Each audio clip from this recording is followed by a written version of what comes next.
아이 얼굴 공개는 기본인데요. 자신의 나쁜 버릇이나 가족 간의 다툼이 영상으로 남고 그 기록이 말끔히 삭제할 수 없다는 사실을 세월이 흘러서 아이들이 알게 됐을 때 어떤 마음일까요?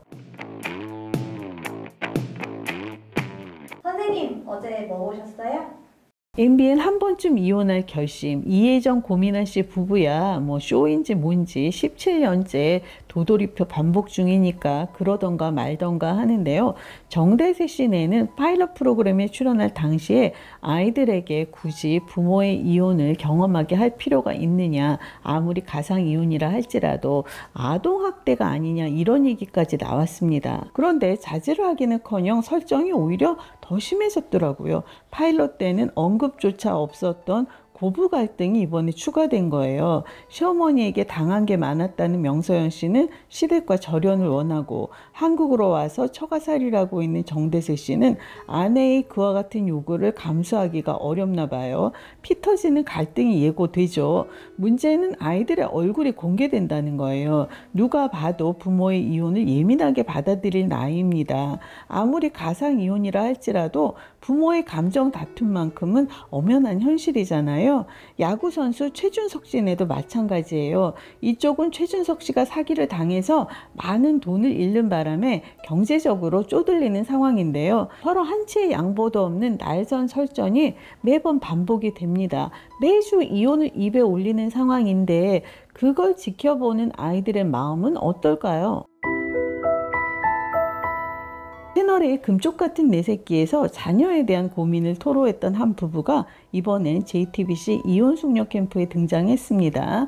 자녀 문제는 뒷전이고 부부 간의 문제로 첨예하게 대립을 했는데요. 이 부부 실은 채널A 에로 부부에 나왔던 이력이 있다고 해요. 정관 수술을 하라고 장려금까지 받았다고 하는데 이혼 숙녀 캠프에서도 여전히 정관 수술이 이슈입니다. 이처럼 금쪽 같은 내 새끼와 이혼 숙녀 캠프에 연이어 참여한 예는 이 부부만이 아닙니다. 심지어 KBS 조이 무엇이든 물어보살에 나왔던 출연자도 있어요.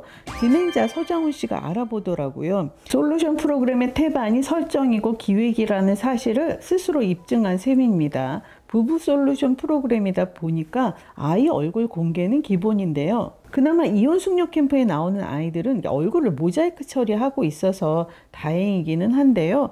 이런 방송에 나오는 아이들 또한 자신의 선택은 아닐 거예요. 자신의 나쁜 버릇이라든지 가족 간의 다툼이 영상으로 남고 그 기록이 영원히 말끔히 삭제되기는 어렵다. 이걸 세월이 흘러서 알게 됐을 때 이 아이의 마음이 어떨까요? 우리 부모가 내 교육을 위해서, 가정의 평화를 위해서 이렇게까지 애를 썼구나. 고마워할까요?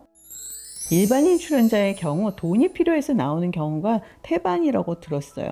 인지도가 필요한 경우도 있겠죠. 그러나 자신을 낱낱이 드러낸다는 걸 감안하면 합리적인 액수가 아닙니다. 그 출연료가. 어쨌거나 아이를 앞세워서 돈벌이를 한다고 해도 과언이 아닌데요. 연예인의 경우도 마찬가지입니다. 요즘 연예인 아이들은 태아 시절부터 사진이 공개되고 탄생의 순간 분만실을 아예 카메라가 따라가잖아요. 그리고 커가는 과정이 고스란히 공개가 되죠.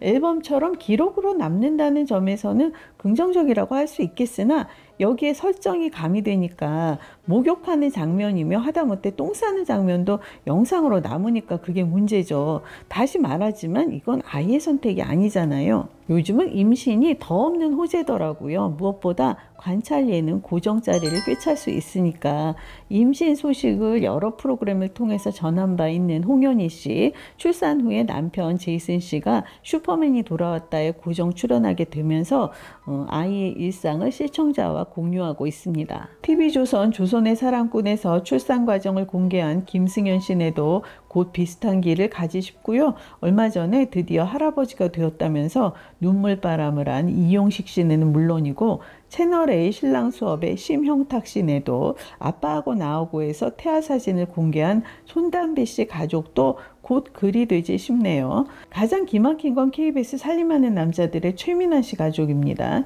2018년 첫 아이와 먼저 등장했는데 그 후에 방송에서 쌍둥이를 낳아서 그 새아이를 기르는 다복한 모습을 보여줬어요. 그러다가 무슨 사연인지 이혼에 이르고 이제는 슈퍼맨이 돌아왔더러 자리를 옮겼습니다. 급기야 어린 아들이 엄마를 그리워하는 장면을 보여주더라고요. 이건 너무 심합니다. SBS 미운우리 새끼 다음 주 예고를 보니까 배우 장신영 씨가 방송에 복귀한다고 합니다. 동상이몽 너는 내 운명에 아이들 데리고 나오기도 했고, 그리고 이후에 그 슈퍼맨이 돌아왔다의 남편이 둘째를 데리고 나와서 부정을 과시했었는데요. 다시 아이를 데리고 나오지는 않겠죠. 설마 그렇게까지 무모하지는 않을 거예요. 임창정 씨도 동상이몽에서 5아이를 데리고 나와서 풍요로운 삶을 과시했습니다. 떠들썩한 임창정 씨 관련 뉴스를 보니까 아이들 얼굴이 저절로 떠오르더라고요. 그런가 하면 전 아나운서 박지윤 씨와 최동석 씨 SNS를 통해서 서로 경쟁이라도 하듯이 자식을 향한 애틋한 마음을 표하더라고요. 그런데 그토록 절절히 사랑을 한다면 아이 얼굴을 봐서라도 남보기 민망한 싸움질은 하지 말아야죠. ENA 채널 내 아이의 사생활, 대놓고 아이의 일상을 공개합니다. 장윤정 씨네 아이들이 미국으로 영어 캠프를 떠나는 장면으로 화제가 됐는데, 방송을 본 소감은 아이들이 더 이상 방송에 나오면 안 되겠다는 거예요. 슈퍼맨이 돌아왔다에 나왔을 때 많은 시청자들이 환영을 한 이유는 순수함 때문이었어요. 그런데 아이가 자라면서 마냥 순수할 수만은 없잖아요. 하영이는 아직 어려서 여전하던데 연우의 경우 자칫 잘못했다가는 입도마에 오를 수도 있겠더라고요. SBS 금토 드라마 지옥에서 온 판사, 잘못을 저질러 쫓겨난 악마가 현실 세계로 와서 판사 강빈나의 몸에 깃들어 판사 노릇을 하게 된다는 판타지물입니다. 솔직히 속이 시원하기는 했어요. 우리가 뉴스를 보다가 아니 판결이 왜 졌다이야, 판사 이름이 도대체 뭐야, 이럴 때가 있잖아요. 강빈나는 실은 악마죠. 실정법으로는 처단하기 어려운 죄인을 자신만의 방식으로 응징합니다. 죄인이라고는 하나 살해 방법이 지나치게 잔인한데요. 실은 범인이 했던 것과 똑같은 방식으로 처절하게 되갚아주는 거예요.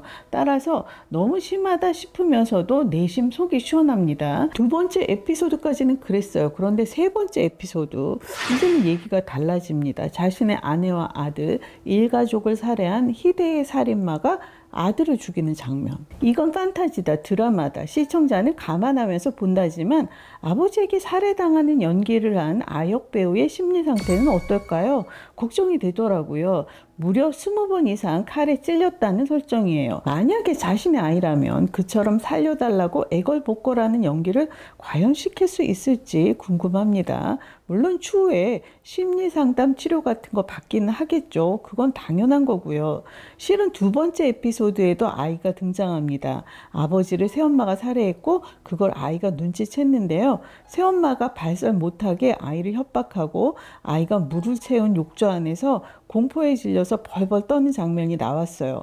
돌아보니 그 또한 과한 장면이었습니다. 어린 연기자가 과연 자신의 출연 여부를 결정할 수 있을까요? 무서워서 못하겠다고 하소연을 한다 한들 안 할 수 있겠어요? 아역 배우 세계도 경쟁이 아주 치열하다고 하던데요. 저는 늘 생각합니다. 내가 자식에게 복이 되는 부모인가, 혹은 아닌가, 혹시라도 흠이 되는 건 아닐까 생각을 합니다. 방송에 내 아이를 공개하기 전에 이게 복인지 아닌지 심사숙고했으면 좋겠습니다.